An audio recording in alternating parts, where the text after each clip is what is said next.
Hello everyone, this is Dan, and welcome to another ProGuides video. Today, we'll be giving you an updated Champions tier list for patch 9.17.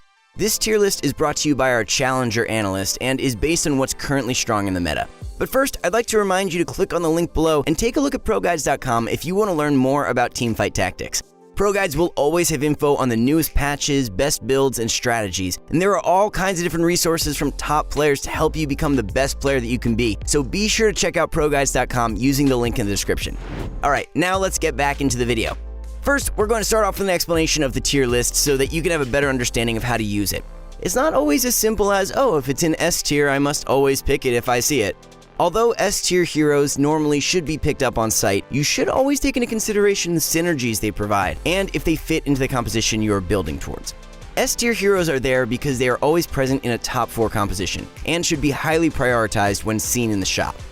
A and B tier heroes are there because they have multiple purposes. They either provide a very strong early game, help you through the mid-game transition, or are a solid choice for the late game.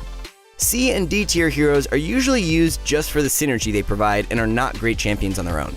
E tier heroes should just be ignored when seen in the shop, except for very small cases where you need them for a synergy.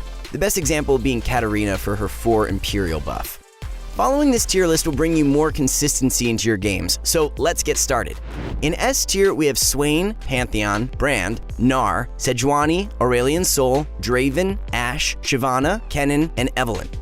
Swain has dominated teamfight tactics for a very long time, and even with his recent nerf, he remains in S tier due to demons and shapeshifter being one of the best late game synergies you can build towards.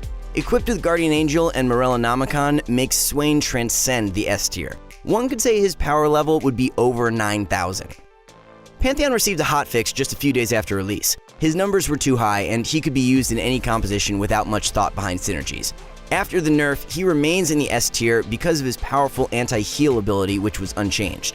If you're lacking items like Morellonomicon, Pantheon makes a great choice for applying grievous wounds.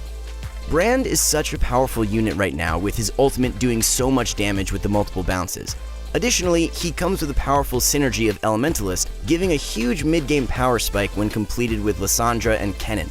Elementalist is considered one of the best transitional synergies to help you get through the mid-game. Use it well. Gnar has reached S tier with his recent buff, allowing him to transform more consistently. And as stated previously, Shapeshifter is such a dominant synergy in the current meta. Gnar monopolizes the playing field, especially against Ranger compositions where most are positioned to stay huddled around Kindred. Gnar ruins their day with his powerful displacement ult. Sejuani's crowd control is unmatched and can always be played just for that reason. Sejuani can be thrown into any composition to provide an excellent frontline unit with amazing CC. Keep in mind to position her right across Rangers or a Draven to completely shut them down for a few seconds. Aurelion Sol wipes out entire battlefields when combined with the Sorcerer buff, and even without the Sorcerer buff, he is one of 3 dragons. This makes him a contested unit in this demon-heavy meta, with demons being mainly magic damage. Aurelion Sol can easily be the carry of your comp with items like Morellonomicon and Spear of Shojin. Draven has been a powerful unit for a very long time, and his shoulders are getting a little tired from carrying all that he has to do. All jokes aside, Draven comps are still prevalent in this meta and will continue to be for the foreseeable future. Ashe is a recent addition to the S tier. The buff to Rangers and Guinsoo's Rageblade single-handedly made her rise to new heights. The 4 Rangers composition is stronger than ever. Combine with a Runan's Hurricane and the Glacial buff, and she will keep the entire battlefield frozen in ice. Shyvana can become unkillable once she transforms with the Shapeshifter buff and her primary item, Warmogs. Currently, her only counter is the hyper-rolling Void Assassin build, which can kill her before she transforms, so make sure to get a Phantom Dancer for her if you see assassins in your lobby.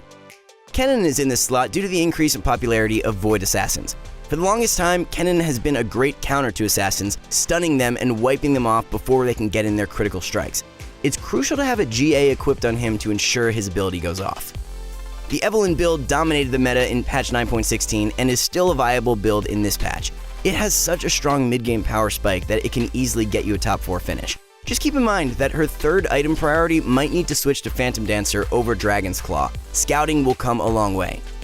In A tier, we have Yasuo, Karthus, Anivia, Kayle, Cho'Gath, Kindred, Morgana, Aatrox, and Vi. Yasuo is always a good addition in the late game if you need a meat shield to absorb some damage. Yasuo is in A tier because he can fit in any comp.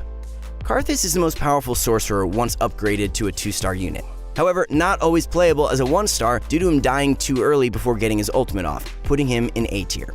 Anivia gets placed in A tier because she single-handedly shuts down Rangers, and Rangers are very popular right now.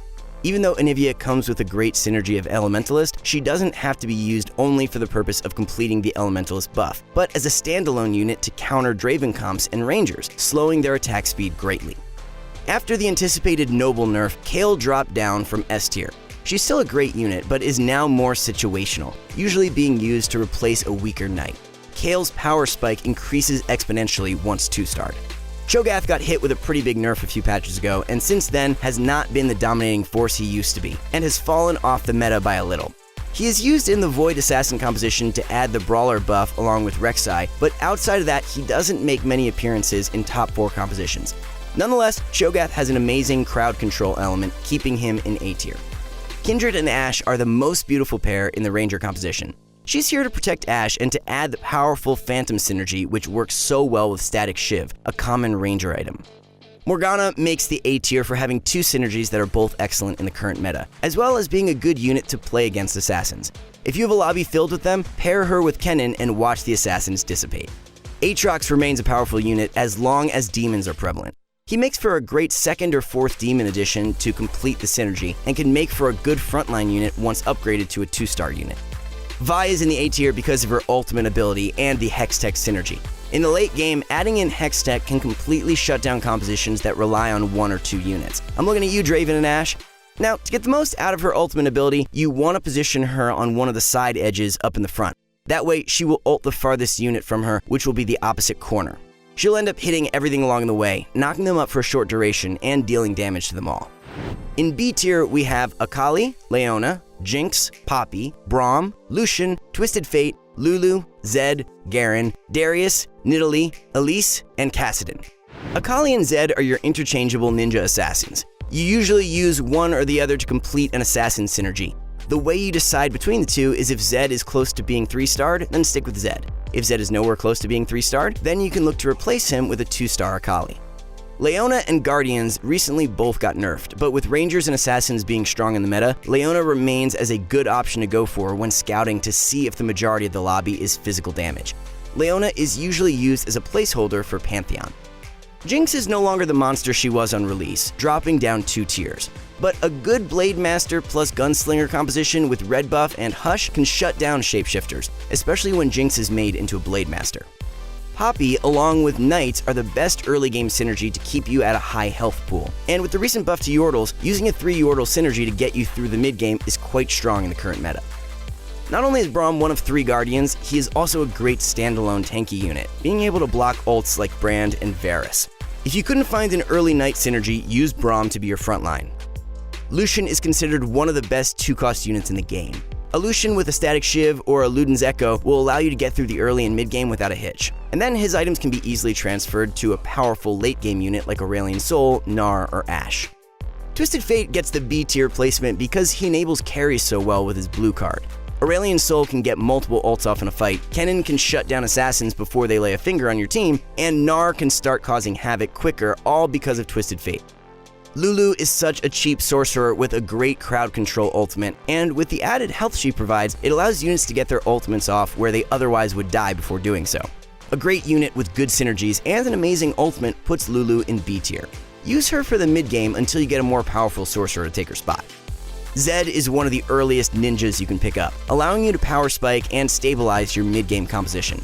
As he will almost always take down a unit before going down himself, it ends up saving you precious health points. Garen and Darius are the best early game duo to help you go on a win streak. They are in B tier as their purpose is primarily to help you get through the early to mid game, while later getting replaced for more powerful knights like Sejuani and Poppy. Use this preferred duo along with nobles or rangers and watch the money flow in. Nidalee and Elise are in the B tier because they have one of the current best synergies, Shapeshifter, and they're cheap. Elise comes with the added bonus of easily giving you a 2-demon buff to enable early units like Varus. The preferred 3 mid-game shapeshifters include Nidalee, Elise, and Shyvana. Kassadin could very well be an S-tier unit, as the Hyper-Roll Void Assassin composition is one of the strongest builds, and arguably the strongest build. However, we place him in B tier because there are certain conditions that need to be met before committing to the Void Assassin comp. You need an early spatula and a BF sword to make Kassadin an assassin. And if you force this composition and don't get those items, you usually end up taking too much damage, making it hard to recover. Especially since the build is becoming more and more contested, it's not as consistent and not as easily forced anymore. In C tier, we have Jace, Shen, Rek'Sai, Lissandra, Ahri, Pyke, Kha'Zix, and Vayne. Jace is not the greatest unit, but he gets placed in C tier because he allows the completion of 6 Shapeshifter. Be careful of using him early, as you usually want to keep him on the bench until you're ready to place all 6 Shapeshifters on the field.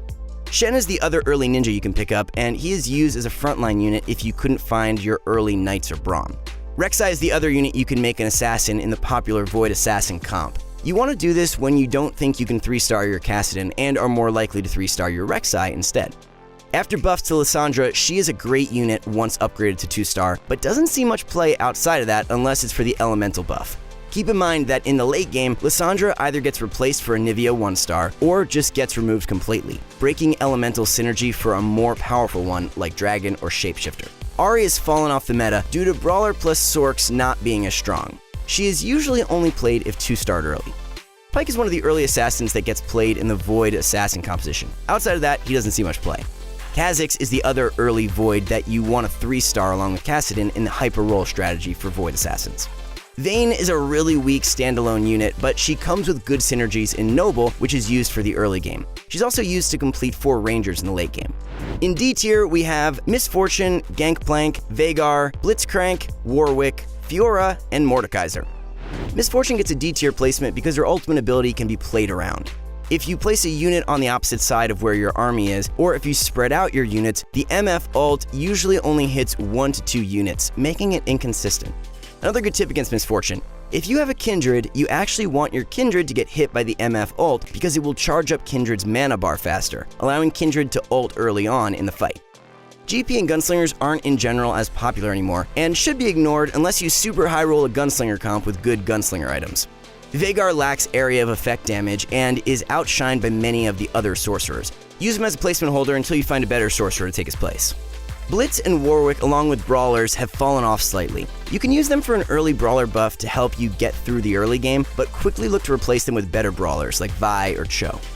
Fiora is only used for the early Noble buff and an excellent item holder for Rangers. Using Gwynsu's Rage Blade and Static Shiv on Fiora can net you a win streak until you find Ashe to take over her items. Mordekaiser is a horrible standalone unit, but comes with great synergies of Phantom and Knight. He gets placed in D tier because you will almost always see him in a late game Ranger composition just for the 2 buffs he provides. In E tier, we have Katarina, Volibear, Graves, Tristana, and Camille. All of the units in E tier should just be ignored when seen in the shop, as they don't provide much even when upgraded to 2-star. Katarina has a lackluster AI, usually ulting only 1 unit. Volibear is too expensive for what he provides. Graves, Tristana, and Camille are simply weak units. And that was our champions tier list from our Challenger Analyst. What are some of your guys' favorite champions to play? Remember that just because something is in the S tier, it does not mean a guaranteed win. Make sure to check out our items and synergy tier lists as well to know what ends up making the best composition. Like this video and subscribe to our channel, and we will see all of you next time.